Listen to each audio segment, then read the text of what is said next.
which is, that's not nice. There it is.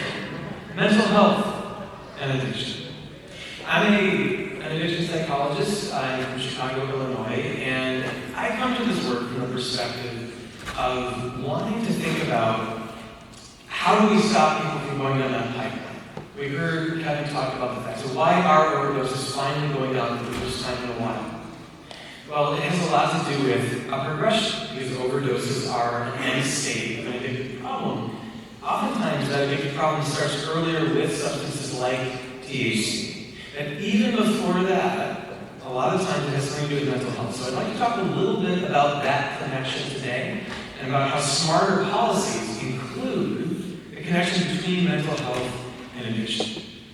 So to get things started, I want to start with the idea that behavior is always purpose-driven, even if it doesn't seem to make sense. So if you have someone who's acting in a way that feels like, if you're looking at it, like it seems counterproductive, like they're using THC products and it's causing problems between them and the school, their parents, that they're having health issues, maybe they had a bout of cannabinoid psychosis. Why are they doing this? Well, the answer usually is something that is emotional. All human behavior ultimately comes back down to emotions. You're all here today. I'm here today because of an emotion, probably one where you're feeling like you want to do something good in the world. You want to learn things that you can use, you can put into action. Sometimes, though, it's not because you're trying to actualize something positive, it's because you're feeling tense, you're feeling negative. And that's a big part of where we come from with substances and addiction. So I like to think about behavior as being the tip of the iceberg. It's a very common model where what we see is the behavior. You've got someone using a substance. But what you don't see are the feelings and needs that drive it. And we miss this a lot. Particularly with youth, we focus on the behavior. They're using this, they're using that. But we're not thinking about why. And ultimately, that why is critical in terms of changing that progression. That why ultimately comes down to a couple of different factors that we are going to talk about. But there is this sense of urgency. So I like to think about the human brain as looking like this. It's a highly technical diagram, as you can see. You can see all the different lobes there. It's a joke. Enough crap, I know. It's just like we have to. That's fine. But this is the way that I like to think about the human brain, because under stress, you can basically divide it into two parts. You have a thinking, high-tech part. That's the Tesla in this picture. That's our prefrontal cortex in real life. That's where our executive functions are housed and what allows us to do things, like synthesize big ideas and plan for the future and moralize. It's what separates us from animals cognitively, is what we're able to do with those higher-level functions. But when we are stressed out, what you actually see on fMRI scans is that part of the brain starts to slow down. There's less activity in the prefrontal cortex, and what starts to take over is our animal brain.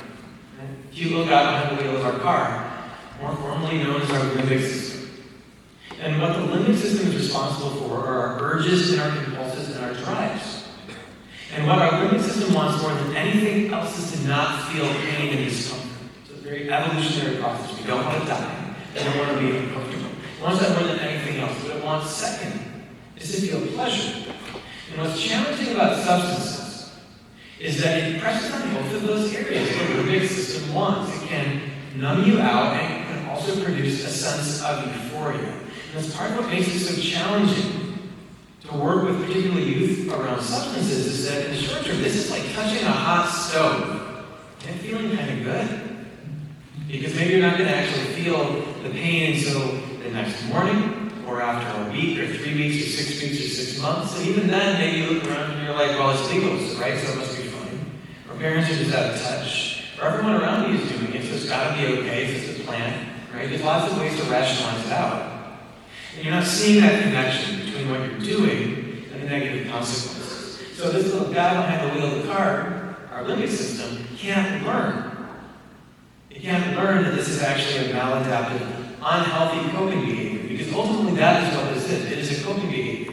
If you think about emotions, you can continue on between very good and very bad, and when you get to the very bad end, that's where you don't just have anger or irritation, you've got fury, you've got clinical depression, panic attacks, or chronic anxiety. When we start getting really uncomfortable, is when we start doing things that might not seem to make sense from the outside. Nervous tics, behaviors, eating disorders, hoarding, all these sorts of things tend to come because people are just trying to feel okay. And once you start getting to a point where you'll do just about anything to feel okay, I call it the dog taking the wheel. Your limbic system takes over and says, we need to feel better right now. And that's what substances do. They change your cognitive state right now.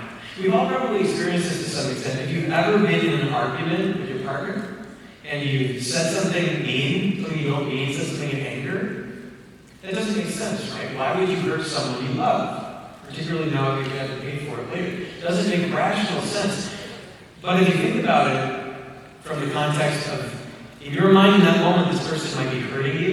You might be feeling a lot of pressure. You might want them to stop talking. You might want them to see you. So you're going to be more forceful about it. You're going to try to stop it. It feels in the moment like it's the right thing to do. But that's because you're not really thinking it through, because you're causing damage.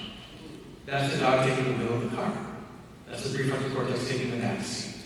And that's what happens with substances. Now, as I mentioned, kids are under a tremendous amount, or their brains rather, aren't even fully developed yet.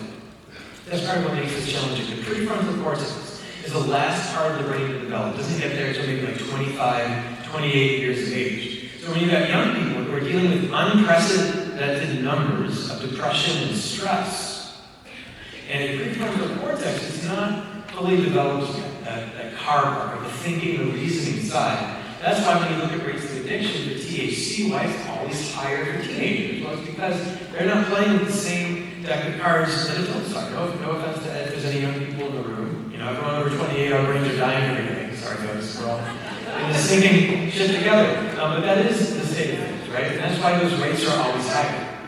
Now, the problem is that young people are dealing with a mental health crisis. They truly are. This is data from the most recent National Youth US Behavior Survey, and you can see here that in 2023, high school students 4 in 10, 2 in 5 said essentially, I'm experiencing clinical depression. 1 in 5 seriously considered attempting suicide, and 1 in 10 tried it. So if you're looking out at a classroom of 30 kids, statistically speaking, 3 of them tried to kill themselves last year, which is absolutely, it's completely unacceptable. Not that they did that, but that we have let things degrade to this point. I look at that as a referendum on what we are doing to support youth mental health. Now, they need more tools. We'll come back to that idea in a minute. But when you have that burden, they're going to look for those types of solutions. It's not just kids, of course, right? We talked a lot about them, but we're also seeing use rates increase amongst young adults and adults as well. When you look at stress rates for Americans, they're going up and up and up. The American Psychological Association does a Stress in America survey every year. And only a couple of years ago, they asked the question, do you agree or disagree? Most days I'm so stressed that I can't function. And 1 in 4 adults said, yes, that's me. Particularly younger adults, ages 44 and under. That's a tremendous amount of stress, which also, by the way, trickles down to the kids. But even just from the adults themselves, we're carrying a ton right now. And so, the point that I want to make with all this is that we think about mental health and addiction, and sometimes we think about mental health leading to addiction. We talked about that right now. It goes the other way, though, too. When you develop an addiction, it creates mental health problems because issues start to mount in your life. Health issues, social issues, initially legal issues, mental health issues, financial issues. These things start to compound. And ultimately, it is what we call a bi-directional relationship. A lot of times people ask, well, which comes first, one or the other? I'm not sure it matters. We need to do both. But I do think that for a lot of people, the mental health to addiction connection cannot be overstated. Because as a practicing clinical psychologist, I can tell you, whether or not we're talking about THC, alcohol, gambling, or pornography, every single person I work with who has an addiction also is dealing with some sort of underlying mental health concern. Always. So, in terms of THC specifically, when you ask kids about this, the number one reason they give is that they're using cannabis as coke. There's a study that came out a few years back. A little bit, you'll actually see the next one is environmental and social influence. That's for those when Isa was mentioning about advertisers, right? Enjoyment, boredom is the next one in the list. And this is actually very true for other types of issues as well. So this study is actually looking at problematic internet and gaming use. And they found the same thing here. that all of those dots that are furthest to the right, being the most common reason why people develop behavioral addictions with screens, are all due to escapism, named various different ways. If you look at it, though, in terms of the profit side, then, you can see why these companies are moving into this space, right? So we've got all of these problems. We've got problems with young adults, we've got problems with youth, there's so much mental health problem. Well, businesses are made to solve problems for people, and what if we can give people a buzz, make them intoxicated? How do we sell these products? And this is actually ultimately what got me. I've been working with Sam, very appreciative for the chance to speak to you all today. I've been partnering with Sam for years because I cannot agree with their approach more. A commercialized addiction for profit does not go anywhere good. We've seen this over and over and over and over again throughout history. We're seeing this right now with vapes. Vapes right now, I saw this was a great New York Times article looking at how the form factor has changed. They are also, by the way, right now 3 times as potent as they were in 2017, up to 50 times higher capacity, about 5 times capacity on average, and the price per milliliter of nicotine has gone down 70%. They're bigger, stronger, and cheaper than they used to be. We're seeing companies like Mountain Dew, which is disproportionately consumed by young people, producing alcohols, right? You've heard that word. They're making hard liquor versions of this. So there's no caffeine in there, right? We all know what happened with Four Loko. But they are still branded with Mountain Dew brands, but we're putting alcohol in them. We're seeing the semi-synthetic products that are being sold out of gas stations in my home state of Illinois. Just recently, actually, we so very much hope that the Mary Miller Amendment passes and we finally get the Farm Bill updated, because in Illinois we just had another moment where we had a chance to regulate these products, but because of squabbling between the hemp industry and the marijuana industry, nothing got done. And you can still buy these in gas stations right now, marketed in these sorts of ways. And this is not a new thing. I took this picture actually of myself, bio-hair. Drink cannabis is better than sex. I know adult film stories that are more discreet than this. But this is what happens when you don't have legislation and rules around advertising around these industries, that you will be pushing the envelope. Always. One other quick example I know that really struck me at the time. So you're actually not allowed to use animals as mascots in the state of Illinois, but there was a dispensary that did it, which, bad enough in and of itself. This was running for a few months. But made it worse, though, was that this dispensary is literally down the street from an elementary school that has, as its mascot, a raccoon. I know, right? You can't make this up. But it's not just these guys, right? Well, actually, wait for that a second. What this does, though, is it drives down perceptions of risk. And one of the biggest, what I think of as advertising coups that I can think of, is the fact that as these products have gotten objectively more harmful to the mind, particularly for young people, the perceived risk has gone down. It's almost like an exact inverse relationship. And that is all PR, right? That is all messaging out misinformation and lack of fact. But it's unfortunately where we are at this point. It's been dropping for decades. So this brings us to the issue then, when we're talking about mental health, and we're talking about substances, well, what if addiction is the business model? And I think, just want to underscore a couple points with this, that when you're talking about these substances, that is actually what they're driving for, because that's where all of the money is. So this study's been mentioned a couple of times, so I won't dwell on it. This is a graph from it, where there are now a greater percentage of daily and near-daily marijuana users than there are alcohol users. Which again, has been stated by Kevin and others. Would have been almost unheard of, but look at the slope of that line, right? Look at the slope of that green line. That does not happen by accident, right? That's very intentional. Like, that's how quickly that percentage of users who are using it daily, how quickly that has grown. Alcohol's shown the same trend. A lot of folks don't realize the top 10% of alcohol consumers consume 75% of all drinks in America. An average of 10 a day, or 74 a week. You could not have Anheuser-Busch and Coors without alcoholism. Without the people consuming 10 drinks every single day. So if everyone drank responsibly, these companies would go out of business. That's just the reality of it. Kind of like when you think back to the early days of Juul, when they were saying, we don't want teens to use our product. But when 16 out of 17 people who were using Juuls were kids, well, we've seen what happens when they can't put flavors in their products anymore, right? Now they're a sheltered company that they wouldn't work. That was actually how they made money. So we don't talk about it very much.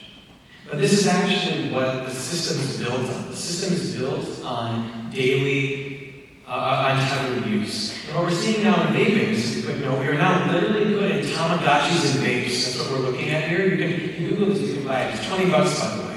It's like seriously the most sadistic thing I've heard. To get money to feed your virtual pet, you have to hit your vape. So you're literally you're poisoning yourself to get money so your pet doesn't die. But what they've done also, they put 3 games in here. There's also a slot machine, so you can gamble, like not really, but it's just for fun. And then the last one, though, is a puff count competition to see who can vape the most between you and your friends. So this is where we go without regulation, right? It's this question of how do we push the boundaries, where we're not even trying to say, like this product, right, this is not for a 45-year-old chain smoker who just can't quit, right? That's not who's buying a Tamagotchi, right? So the issue with all of this, then, why we focus on youth, why we care about these products and this marketing and this advertising, is that addiction is a progressive problem. A lot of times it starts in a place where maybe it's like a take it or leave it sort of thing, maybe it's just a social thing.